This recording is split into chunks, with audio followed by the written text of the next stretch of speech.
La canicule est le manifeste de la mort contre le manifeste de la vie qu'est la volonté de vivre égaux en droit.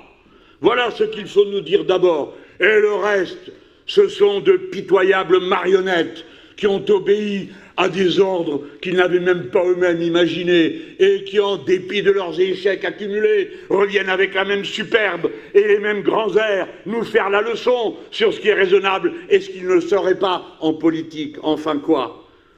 Regardez à quel point ils n'ont rien préparé.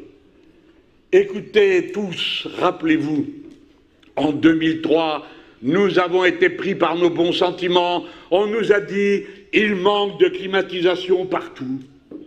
Et donc, nous allons vous prendre un jour férié qui feront une cotisation pour pouvoir équiper ce qui doit l'être pour résister à la canicule. Eh bien, voilà que pendant 23 ans, à coût de 3,5 milliards par an, cet argent venu de votre travail à tous et à toutes est monté jusqu'à la Caisse suprême. Mais il n'en est rien ruisselé, ni sur les EHPAD, ni sur les écoles. Ces gens vous ont menti en vous prenant par les bons sentiments. Voilà ce qu'ils ont fait. Honte à eux, qui depuis cette époque, après vous avoir pris chaque année une journée de travail, ont menti et caché, déplacé cet argent et utilisé pour autre chose que ce pourquoi vous aviez été d'ailleurs plus ou moins d'accord pour le donner. Oui, ça, ce sont des faits. Leur idée était déjà là. Celles qu'ils appliquent depuis 30 à 40 ans et qui toutes sont en train de se fracasser devant la canicule et qui toutes sont en train de se fracasser devant les décisions qui sont prises par l'Empire nord-américain qui a engagé sa guerre pour se maintenir au sommet des nations dans le monde. Ils ont appliqué l'idée qu'avec moins d'États, il y aurait plus de marché. Et avec plus de marché, il y aurait plus d'efficacité. Mesdames, Messieurs, sortez respirer l'efficacité. Voilà le résultat. Et même dans la lutte contre les conséquences de ces catastrophes, ils viennent encore voir s'il n'y a pas à grappiller quelque argent. Vous voyez comment, dans certains pays, on a vendu les réserves d'eau. Si bien que quand l'incendie est arrivé, comme tout le monde avait besoin d'eau, les prix de l'eau ont monté. Et donc les uns ne pouvaient payer, les autres oui. C'est arrivé en Californie, c'est arrivé en Australie. Ils sont capables de tout. Il n'y a qu'une chose qui les arrête, c'est la résistance que vous êtes capable d'y opposer. Sinon, rien ne les arrête. Tout peut être, comme ils disent, monétisé, depuis les grandes épidémies jusqu'aux incendies. Il n'y a pas de limite, car la loi de l'accumulation du profit n'a pas de morale. Elle n'est pas humaine. Ce n'est pas une loi qui existe dans l'existence individuelle, elle n'existe que par un effet de système. Comment ont-ils pu aussi supprimer, parmi tout ce qu'ils supprimaient, les agences qui s'occupaient de savoir comment construire mieux pour que ce que des dizaines de peuples dans le monde savent faire, construire dans des conditions telles que le bâtiment soit capable de s'aérer tout seul, sans machine, ou avec des matériaux qui protègent du froid, protègent du chaud. Nous ne savons plus rien faire de tout ça. Eh bien, le moment est venu pour les grands esprits qui se moquent de ceux qui ne sont pas capables de travailler en disant « regardez-les comme ils paraissent à midi et à 1h ». Eh bien, allez-y. Allez, prenez la pioche. À midi, à 1h. Allez voir ces peuples et dites-leur quoi. Pardon, excusez-moi, c'est pas ça qu'on voulait dire. Oui, il va falloir maintenant aller à apprendre auprès de tous ceux que vous avez méprisés hier, que vous avez insultés, dont vous méprisez et vous insultez les enfants qui viennent ici faire le travail qui permet à notre pays d'exister, pour leur dire heureusement que vous êtes là parce que vous savez encore le faire, tandis que nous, il n'est pas sûr que nous soyons capables de le faire. Et voyez, ces importants qui savent tout mieux que personne, monsieur, vous allez ruiner le pays si on applique votre politique. En quelques années, disent-ils, eux qui ne sont pas capables de savoir ce qui va se passer demain matin, prétendent savoir quel sera le résultat de notre politique. On plaisante. Mesdames, Messieurs, cette campagne présidentielle doit d'abord commencer par un immense éclat de rire. En observant tous ces faquins qui, s'étant trompés de toutes les manières possibles, ont encore le culot de redire Voyez-vous, monsieur Édouard Philippe? Et c'est lui qui vous avait annoncé 16 Canadair. Il n'y en a pas un. Il y en avait déjà la moitié qui ne fonctionnait plus à l'époque. Eh bien, ça ne s'est pas arrangé depuis. Et il y a aussi monsieur Attal. Alors lui, il a encore fait mieux. Comme il ne savait pas où économiser, il a dit les Canadair, tout le monde s'en fout. En tout cas, lui s'en fout. Quick, il a coupé. Et ainsi de suite. Les commandes de Canadair annulées. Ils viennent de les rétablir. Mais de la sorte, nous n'avons pas plus d'avions que nous en avions en 1984. Et de quel avion? Fort bien, il fonctionne. C'est le Canadair. Enfin, c'est une formule qui date de 1960. Alors quoi? Nous sommes la nation capable de faire le meilleur avion de guerre du monde, le Rafale.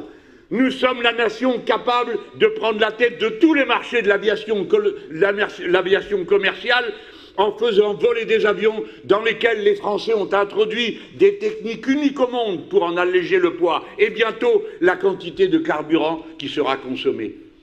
Mais nous ne sommes pas capables de faire un avion qui va prendre de l'eau pour la jeter sur des arbres. Comment c'est possible une chose pareille? Attendez que je sois élu et vous verrez qu'ils vont trouver vite le moyen d'en faire. Parce que, tel que c'est là, ça ne me convient pas. Et je vous préviens, vous tous qui avez eu cette idée géniale de faire tourner des compagnies privées pour éteindre les incendies, que c'est une compagnie publique qui va continuer à le faire, les sapeurs-pompiers, avec des avions français. L'autre jour, je me suis senti important, parce que, comme il y avait le feu partout, et que je suis allé voir une exposition, un salon qui s'appelle, je ne me rappelle plus quoi, enfin, c'est les start-up pour l'intelligence artificielle. D'ailleurs, j'ai dû réapprendre mon métier que j'avais un peu oublié. Parce que, voilà qu'au détour d'une allée, des gens me flanquent des micros dans la figure et me disent « Que pensez-vous de Madame Le Pen qui a dit qu'il fallait mettre la clim ?» Bon, moi, je n'étais pas venu là pour ça, j'avais oublié comment c'est la vie. Alors je dis « Oh, vous, je blague, quoi. Je dis « Il n'y a qu'à éteindre le soleil. » Et puis après, je dis ben, « Sortez à 19h. » On m'a trouvé désinvolte de répondre. Et moi, je n'étais pas venu pour ça. Et je me suis fait piéger, ok. Donc j'ai eu droit à une polémique sur faut-il de la clim ou pas. Alors, tout bien pesé, je continue à dire que si bien sûr, dans l'urgence, il y en a besoin pour ceux qui souffrent le plus, nos enfants dans les écoles, les personnes âgées et ceux qui sont en prison, qu'il ne faudrait peut-être pas oublier, car la peine c'est la prison, pas la torture. Mais que, si on met de la clim partout, on fera augmenter, comme ce fut, c'est déjà le cas à Dubaï et ailleurs, de 3 points, de 3 degrés de plus l'atmosphère commune, voilà. La clim fabrique de la fraîcheur en jetant de la chaleur. Point. Ce n'est donc pas ça qu'il faut faire. Il faut passer à toute autre chose. Mais ce toute autre chose qu'ont-ils compris? J'ai une mauvaise nouvelle pour vous. Rien. Comme d'habitude. Et maintenant, ça n'est pas qu'ils n'ont pas prévu parce qu'ils ont secrètement le plan de faire venir le marché. Non, c'est tout simplement parce qu'ils sont stupides. Et que ne rien faire, des habitudes de faire, ne rien apprendre, des habitudes d'apprendre. Et comme ils n'apprennent rien, le moment venu, quand la catastrophe est là, ils se tordent les doigts pendant 24 heures et ensuite ils s'en vont faire des défilés militaires pour penser à autre chose. Et brûlent le pays, ça finira bien par s'éteindre, se disent-ils à part eux. Et quand ils se retrouvent dans l'hémicycle, c'est pour y voter des lois absurdes, comme celle qui vient de se voter au Sénat, ce qui d'ailleurs pose une interrogation de plus sur l'utilité de cette Assemblée, si elle est juste capable d'avoir des idées pareilles. Que viennent-ils de décider? Premièrement, qu'on va de nouveau répandre des insecticides d'une variété particulièrement nocive, puisqu'elle atteint le cerveau des fœtus. C'est donc particulièrement grave. Tout le monde l'a dit, toutes les sociétés scientifiques, tous les congrès de médecins, tout le monde est d'accord sur ce point, sauf quelques personnes qui, pour des raisons qu'ils croient importantes, prennent cette décision absurde. Ensuite, ils organisent un tel conflit d'usage à propos de l'eau, dont ils décident qu'elle doit être, sous la pression de la FNSEA, entièrement mise à la disposition de tel ou tel mode d'exploitation que vous connaissez. Alors attendez, il y a eu au moins un effet tout à fait positif. C'est que du coup, le MEDEF s'est converti au communisme. J'ai lu leur texte, et ils disent « l'eau est un bien commun », le MEDEF, l'eau est un bien commun. Ah, mesdames, messieurs, les voilà touchés par la grâce. Alors ils disent, comme c'est un bien commun, ça ne peut pas être tout pour les uns. Ah, mais c'est magnifique, c'est exactement ce qu'on vous dit à propos du fric. Ça ne peut pas être tout pour les uns et rien pour les autres. Ah, mais le MEDEF.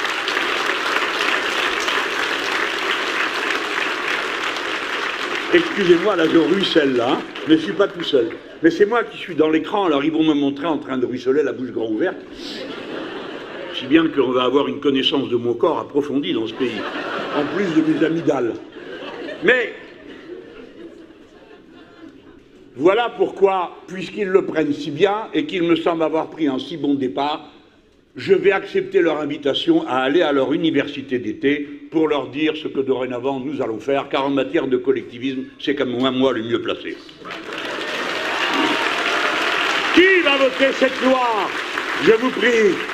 Allez, monsieur Attal, vous allez la voter. Monsieur Édouard Philippe, vous allez la voter. Monsieur Édouard Philippe, monsieur Retailleau, ou bien vous allez vous fâcher avec vos compères du Sénat qui ont voté ça. Vous n'allez quand même pas voter ça, vous savez pourquoi vous n'allez pas le voter? Parce que sinon on va le marquer, et on va le dire à tout le monde. C'est fini le temps où on vote en cachette, on rentre à la maison et on dit le contraire. C'est fini. Si vous votez cette loi criminelle, vous serez estimé par les gens honnêtes pour ce que vous êtes, parce que nous leur ferons savoir ce que vous faites. C'est la chose que je voulais vous dire. Et maintenant, pendant qu'on y est, il n'y a pas que le MEDEF qui devrait être touché par la grâce. Plein de gens devraient réfléchir, comme je l'ai fait moi-même à un autre moment de ma vie. Car oui, moi j'ai été, comme beaucoup de gens, admiratif devant l'exploit que représentait l'utilisation de l'énergie nucléaire. Je voyais bien l'apport que c'était pour la vie de notre pays. Et puis j'ai vu Fukushima, et ça m'a guéri pour un bon coup. Je me suis dit, bien sûr que c'est sûr, bien sûr que ça marche, bien sûr que c'est magnifique.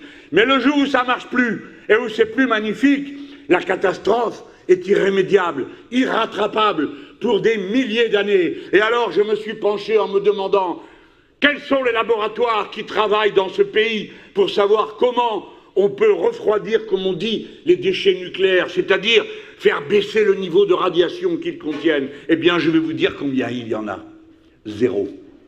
C'est nous qui avons les quantités les plus incroyables de déchets nucléaires et personne ne travaille à savoir comment on pourrait leur faire changer de nature. Par contre, nous en avons balancé dans la mer, dans l'océan. Et maintenant, tout ça est en train de se dégrader et on ne connaît pas la suite des événements. Et je sais une chose, c'est que si pour notre malheur, il arrive quoi que ce soit à une centrale, comme par exemple la centrale de Nogent, qui est en amont de la ville de Paris, le fleuve qui le dessert, eh bien alors, nous devrons évacuer 13 millions de personnes. Comment? Par taxi? Par autobus? Par convoi privé? Qu'est-ce que vous avez prévu, grands esprits qui nous commandez? Eh bien c'est simple, rien. Comme d'habitude. Dès lors, il est temps pour nous de comprendre qu'il faut tourner la page, il faut passer à autre chose, vite, d'une manière disciplinée, appuyée sur la science et la technique, en demandant le meilleur à notre peuple de ce qu'il est capable d'inventer dans ce domaine. Et il sait le faire, je le sais d'avance. Nous avons les femmes, les hommes, les ingénieurs, les techniciens, les machines prêtes à fonctionner. Il faut arrêter. 11 centrales déjà sont à l'arrêt. Certaines continuent parce qu'on les a autorisées à recracher de l'eau plus chaude, qui bien sûr va encore aller réchauffer des fleuves, qui à nouveau vont détruire la biodiversité qui se trouve contenue dans leurs eaux. Voilà la vérité de gens qui ne pensent à rien, n'organisent rien et viennent faire les malins en vous donnant des ordres et des consignes, incapables qu'ils sont de réviser quoi que ce soit à ce qu'on leur a appris tout le temps et toujours à admirer. Ah ouais, ça va mieux. Merci. Dessus, il est marqué LC. Lui aussi, il sait maintenant l'intérêt. Ah oui, ça va. Oh, merci beaucoup. Du coup, il n'y a plus que moi qui suis bien, là. Voilà. Alors, je vais vous dire, vous n'êtes pas prêts de voir les insoumis décrocher de la lutte contre la voie Lyon-Turin et le tunnel absurde qui est en train d'être creusé. Nous n'avons pas fini d'être contre l'A89. Nous n'avons pas fini d'être contre le stockage des déchets nucléaires. Nous n'avons pas fini de nous opposer au canal Seine-Nord.